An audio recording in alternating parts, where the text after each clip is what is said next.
반갑습니다.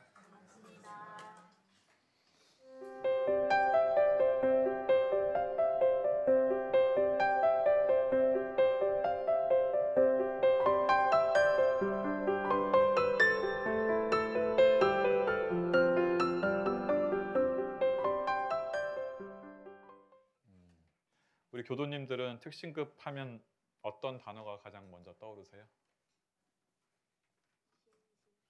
신심.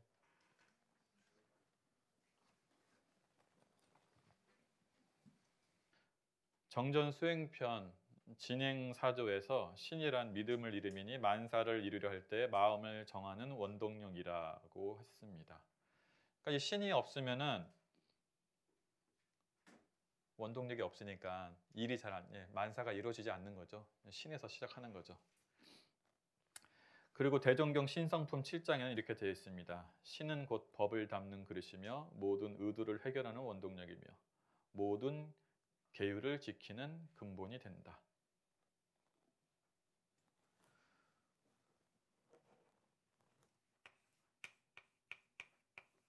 법을 담는 그릇이 되고 모든 의도를 해결하는 원동력이 되고 그리고 계율을 지키는 근본이 된다. 이제 신이 있어야지 이 세 가지가 되는데 제가 그 당시에 생각해 보니까 신이 없어서 원불교 법을 제대로 담지도 못했고 의도가 잘 생기진 않았어요. 신이 없으니까. 그리고 계율을 지키는 것에 대해서도 그렇게 중요하게 생각 안 했어요. 간사 생활을 돌아보니까 이렇게 법을 잘 공부했던 것 같지도 않고 의도를 이렇게 열심히 연마했던 것 같지도 않고 그리고 계율을 열심히 특히 계율은 그렇게 중요하게 생각 안 했던 것 같습니다. 그래서 그 당시에는 오로지 공부는 이론상 진리를 깨치는 것이다 라고 생각하고 착각 속에서 살았던 간사 생활이 있습니다. 신이 제대로 이제 뿌리 내리지 않으니까 원불교학과 입학해서도 제가 보니까 보여주기 위한 신앙 수행을 많이 했던 것 같아요. 그래서 제가 겉으로 보기엔 상당히 모범생으로서 보였지만은 스스로 일어나는 자각으로 공부했던 것이 아니라 그냥 타력의 힘으로 살았던 것 같고 스승하고 문답하는 경우도 별로 없었던 것 같습니다. 제가 학교 다닐 때 그냥 내 스승은 대종사님이니까 교좀 보면 되지 이렇게 하면서 특별하게 문답하는 스승도 많이 없었었고 오히려 철학과 심리학 공부에 빠져서 제가 원불교학과 재학 시절에는 교전보다 철학책과 심리학책을 더 많이 읽고 살았던 때도 있었던 것 같아요. 그 당시에는 대종사님 법문은 좀 평범했다고 생각했었고 철학과 심리학이 더 깊이 있고 말이 좀 그럴싸해 보였고 멋져 보였었습니다. 그래서 교무 2년 차에 대학원 석사 과정에 입학해서 상담 심리 공부를 했고 교무 7년 차에 대학원 박사 과정에 입학해서 이제 아동 상담하고 가족 상담 공부를 했습니다. 그래서 상담 공부를 통해서 뭔가 출가를 하고 대종사님 법을 공부하면서 채워지지 않는 그 무엇을 그 2%를 채우려고 공부를 시작했습니다. 그런데 공부를 하면 할수록 이게 마음에 채워지는 게 아니라 공허함이 더 커지더라고요. 그리고 내가 찾는 것이 이 상담이라는 학문에 없다라는 것을 이제 박사 과정을 하면서 알게 됐어요. 그리고 이제 박사 과정을 통해서 상담 공부를 하면 할수록 대종사님 법이 위대하다는 것을 그때 느꼈어요. 다른 것을 공부하고 보니까 대종사님 법이 위대한 법이었는데 내가 안목이 없어서 몰라봤구나. 이렇게 쉽고 넓고 빠른 길을 두고 내가 엄청나게 돌아왔구나 라고 하는 감상을 박사과정 공부를 하면서 얻게 되었습니다. 그래서 박사 논문 따는데 10년이 걸렸죠. 동기부여가 좀 잘 안 됐어요. 그때 석사까지는 열심히 하다가 지금 생각해 보면 특신급의 기본인 정정 공부를 제대로 못한 것 같아요. 정정. 오늘 핵심입니다. 이 단어가 정정. 이 단어만 알면 특신급이 제가 보기엔 다 끝났다고 봐요. 제 생각입니다. 제가 한자를 잘 안 쓰는데 이거는 한자를 좀 써야겠네요. 제가 한자 실력이 빈약해서 잘 안 쓰는데 여기서 정자는 이 정자예요.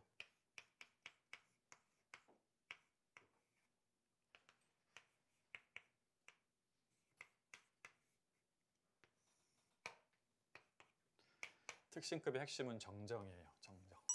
제가 이것을 이제 대학원 박사과정 끝나고 나서 알았어요. 이 공부가 내가 안 됐구나.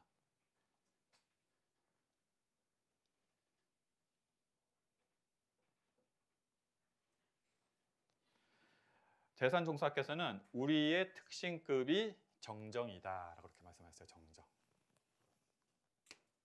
여기서 이 정화일 정자는 어떤 거냐면은 이런 거예요. 우리 교리가 다시 없는 제일 좋은 법이고 우리 스승 외에는 더 좋은 스승이 없고 우리 원불교 회상 외에는 더 좋은 회상이 없다라는 것이 마음으로 딱 정해진 거예요. 고정되는 거예요. 고정. 마음이 딱 각인이 돼요. 예.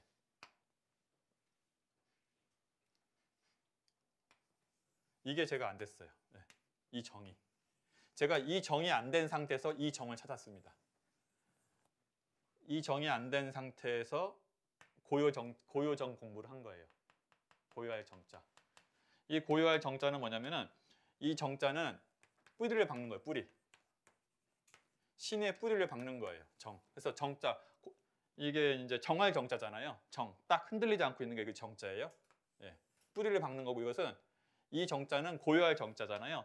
아무리 우리가 뿌리를 박았다 그래도 바람이 불면 흔들리는 건데 그 흔들리는 것을 고요하게 하는 것이 이 정 공부예요.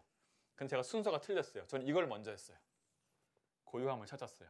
근데 이 정이 안 되면은 이 정이 안 돼요. 그걸 제가 늦게 알았어요. 인생을 살아가다 보면은 이게 안 되면 이게 안 돼요. 절대. 수양뿐 아니라 모든 것이 그래요. 인생에 있어서도 뭔가 믿음이 확실하게 서지 않으면은 계속 흔들려요. 이 사람이 저 얘기하면 흔들리고 이 경험은 계속 흔들려요. 이 정이 절대 될 수 없어요. 그래서 대산종사님께서는 이렇게 말씀하셨어요.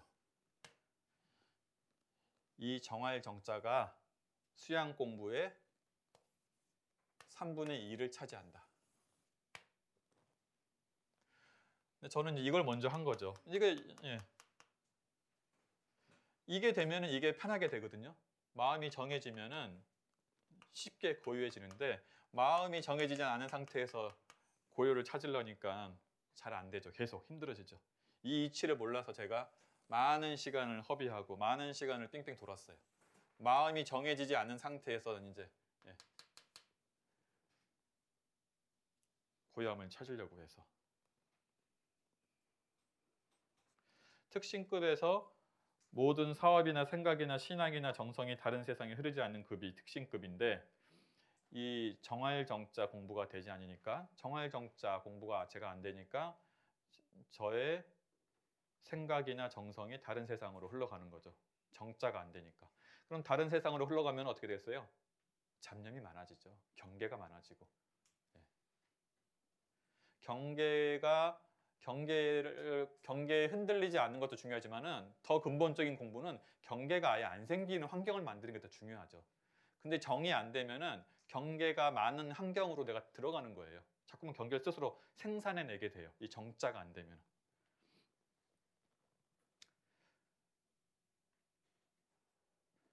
여기서 이제 더 조금 더 하나 들어가 보면은 우리가 마음을 이 법에 귀의하고 그래서 이제 특신급은 심신귀의라고 합니다. 몸과 마음을 이 부처님 법에 원불교 법에 귀의하는 거라고도 하고 아까 같이 착근이라고도 하고 원불교 법에 뿌리를 내린 것이라고도 하고 근데 그래서 저는 이것을 그러면 또 정할 정자, 저는 정했다고도 하고 마음을 딱 흔들리지 않게. 네, 이 심신을 귀의한 사람, 뿌리를 내린 사람, 마음을 정한 사람과 우리 몸과 마음을 원불교에 귀의하지 못한 사람 똑같은 거죠. 예, 뿌리가 아직 원불교에 내리지 않은 사람, 마음을 정하지 못한 사람은 그 두 사람이 만나는 경계와 고민이 달라요. 마음을 정한 사람과 마음을 정하지 못한 사람이 만나는 경계가 달라요. 신이 없는 사람은 뿌리가 흔들리는, 뿌리가 뽑히는 고민을 주로 많이 해요. 잘 보면 어떤 고민이냐? 법회에 나올까 말까, 네. 교당을 계속 다닐까 말까. 이것은 이제 마음을 정하지 못한 사람이 하는 고민이에요. 신이 없는 사람이. 인과보험과 불생불멸의 이치가 있는 것일까? 진짜로 있을까 없을까? 그러나 마음을 정한 사람, 신의 뿌리가 내린 사람의 고민과 경계는 아까 같이 마음의 뿌리를 안 내린 사람, 마음을 정하지 않은 사람과 달라요. 마음을 정하지 못한 사람은 법회에 오고 안 나오고를 고민하죠. 수요 공방에 올까 안 나올까를 고민하는데, 마음의 뿌리가 신심이 내린 사람, 마음을 정한 사람은 이런 고민을 합니다. 법회에서 교무님이 한 얘기는 어떤 의미일까? 내가 교당에 도울 일이 무엇이 있을까 등 내용을 어떻게 채울 것인가를 가지고 고민을 해요. 고민의 질이 다르죠.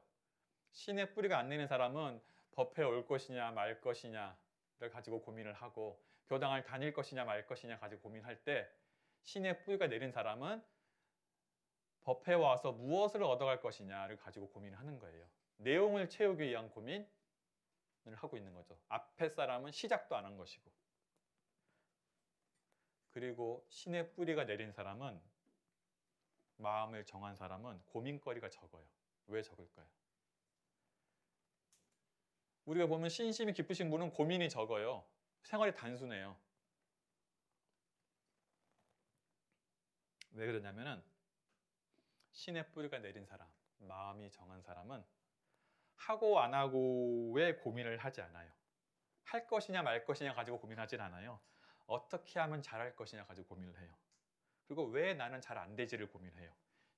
그 얘기는 실행을 가지고 고민한다는 거예요. 생산적인 고민을 해요. 진급을 위한 고민을 합니다. 그렇기 때문에 결정이 간단해요. 단순하고 쉬워요. 무엇을 얘기하면, 스승이 얘기하면 금방 받아들여요. 고민할 게 없잖아요. 대종사님과 스승님이 하라고 한 것이면 하고, 하지 말라고 한 것이면 안 하면 되니까 뭐 고민할 게 있어요. 고민은 스승님이 하시고 결정은 대종사님이 하시는 거니까 나는 대종사님과 스승님이 밝혀주신 길을 걸어가면 되는 거지.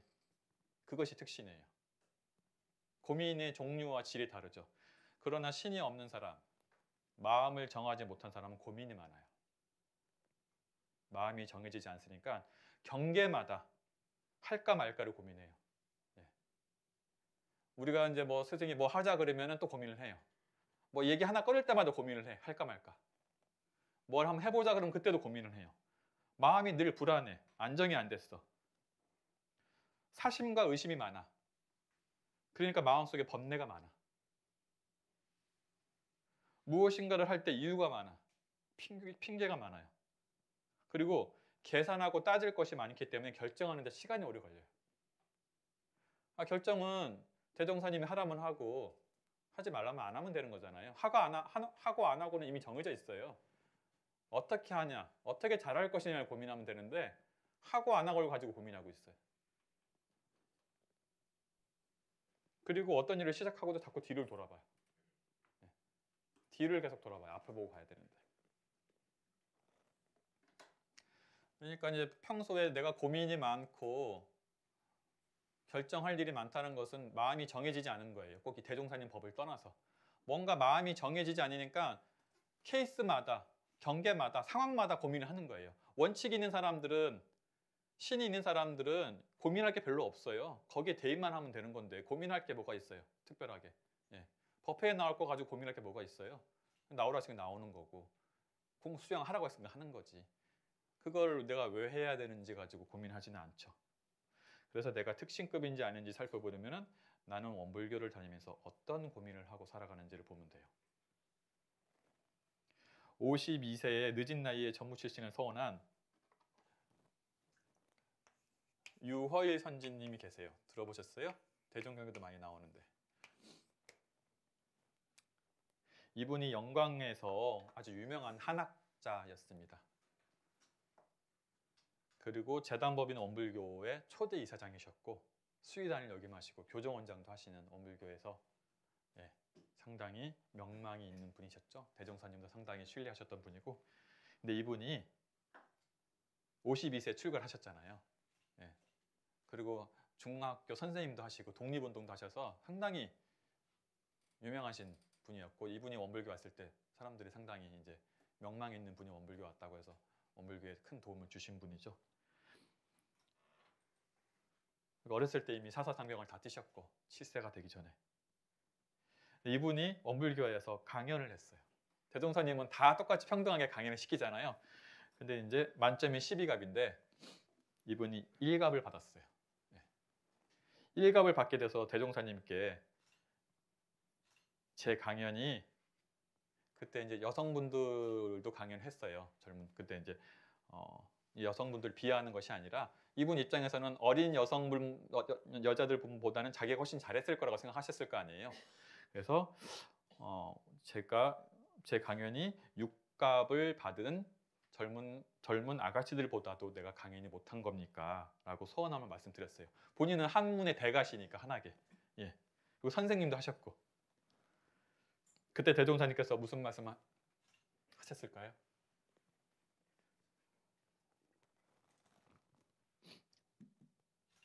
허일이 계문은 외우는가? 이렇게 물어봤어요. 계문은 외우는가? 하시니까 유월 선생님께서 말씀 못하는 거예요. 계문 못 외우니까. 계문을 외우는가 했을 때 대답을 못했어요. 그러니까 이제 그 후에 이제 아무런 말씀도 못하고 거기서 딱 끝난 거죠. 이제 고개를 숙이신 거죠. 계문을 못 외우니까. 아까 말씀드렸죠. 특신급에 올라가기 위해서는 보통급 식계를 아무리 뛰어나다가 해도 보통급 식계 못 지키면 특신급 못 올라가는 거예요. 아무리 엄청난 수행을 해도. 그러니까 그 이후로 이제 이호일 선지님께서 아무 말씀도 못하고 법당에서 계문을 큰 소리로 외우셨다고 로산 전성환 종사님께서 추모담으로 말씀해 주셨습니다. 참 뭔가 좀 느낌이 있잖아요. 그 한마디에 이제 끝이 났죠. 계문을 외우는가. 그러니까 말은 잘하는데 실행이 있는가, 그 얘기일 것 같아요. 그래서 대종사님께서는 아까 제가 얘기했던 것처럼 신이 계율을 지키는 근본이 되는 거예요. 저도 예불계문 시절에는 신이 없어서 계문 중요시 안 했었습니다. 그래서 계문 외우지도 못했고, 사실 예불계문 때 계문 체크 그냥 점점점만 찍었지 이렇게 열심히 안 했습니다. 많이 반성을 하고 있어요. 그래서 제가 후회와 아쉬움이 남는다고. 신이 없으면은 자기의 주관과 배운 바로 판단해서 우리의 교법을 선택적으로 받아들여요. 선택적.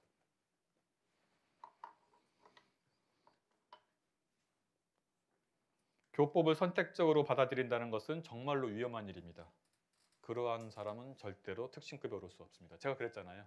계문은 별로 안 중요한 걸로 생각했고 이런 쌍의 진리만 간사 때 열심히 깨우치기 위해서 그거 하면 다 끝나는 줄 알고 했었어요.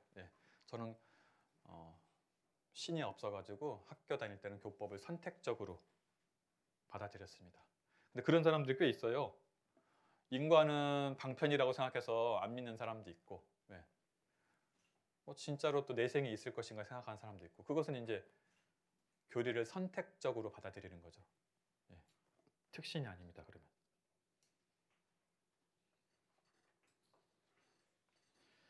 대종사님께서는 수도인의 일생사가 특신급에서 결정이 된다고 했습니다.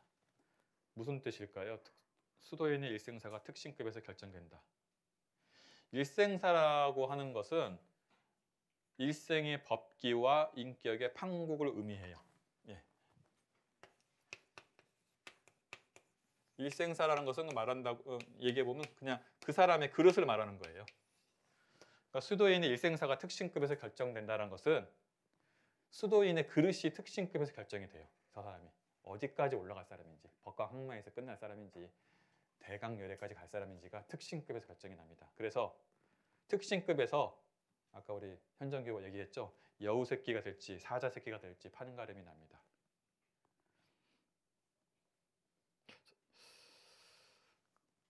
그러면은 이 그릇은 뭘까요? 그릇을 재는 기준이?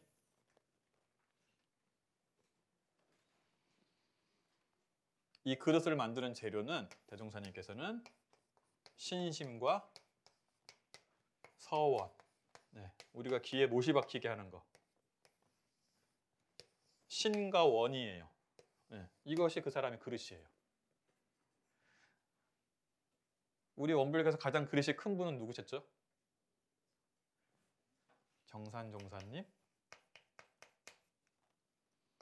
신심 넘버원이시죠. 따라갈 수가 없죠. 예. 전주는 들리지 말라고 했더니 전국적 쳐다보시지 않았고, 불경은 보지 말랐더니 경상까지도 외면했다는 말도 있으시고요. 예. 그래서 대종사님이 한 번도 정산종사님께서는 나의 말을 거역한 적이 없어서 나의 마음이 곧 정산종사님의 마음인가 서로 하나가 됐다라고 할 정도로 신심이 있었고요. 서원은요.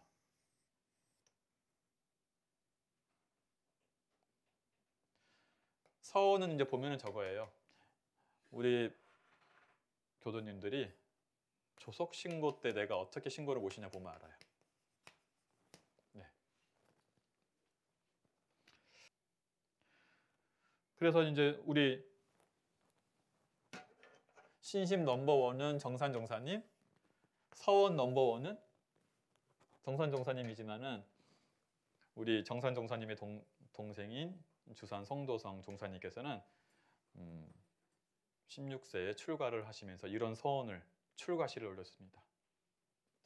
헌심영부 허신사계 상수법륜 영전불휴 마음은 스승님께 바치고 몸은 이 세계에 바쳐서 일원의 법륜을 힘껏 굴려 영겁토록 쉬지 않게 하리라. 이것을 이제 출가하실 때 한 거죠. 참 대단하신 것 같아요. 예. 이 정도가 돼야지 이제 열애까지 가는 그릇이 됩니다. 예.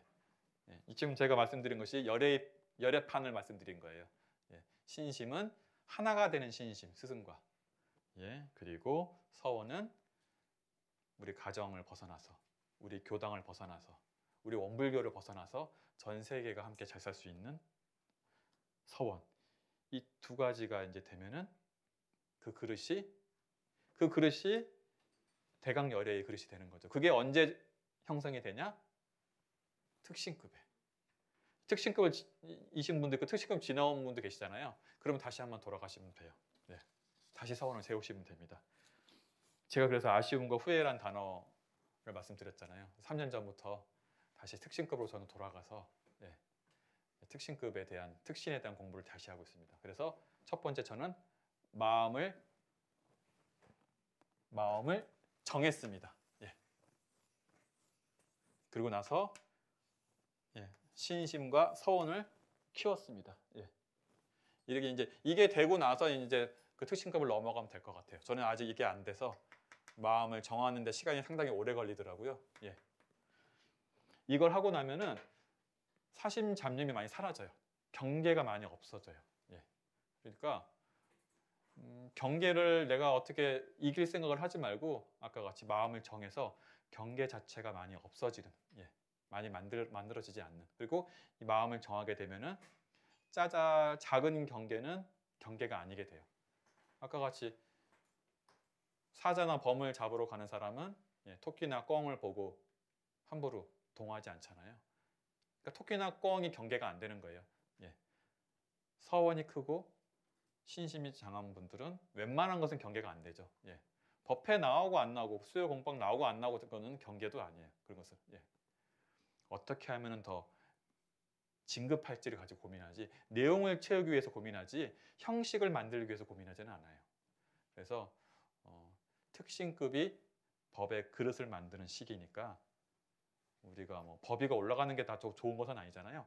다시 한번 내 특신을 돌아봐서 내가 마음을 정했는지 아니면 아직 정하지 못했는지 그 마음을 정하는 것은 믿음이 굳건한지 그리고 나의 그릇을 내가 얼마만큼 그릇을 키워놨는지 그 그릇은 신심하고 서운으로 만드는 그릇이니까 그것을 한번 돌아볼 수 있는 기회를 이 특신급을 통해서 특신급이신 분은 이것을 지금 키우고 계시고 특신급이 지나가신 분은 다시 한번 되돌아봐서 기왕이면은 열애가 될 수 있는 그릇을 만들어서 공부하시기를 당부드리면서 오늘 특신급에 대한 이야기 마치도록 하겠습니다. 감사합니다.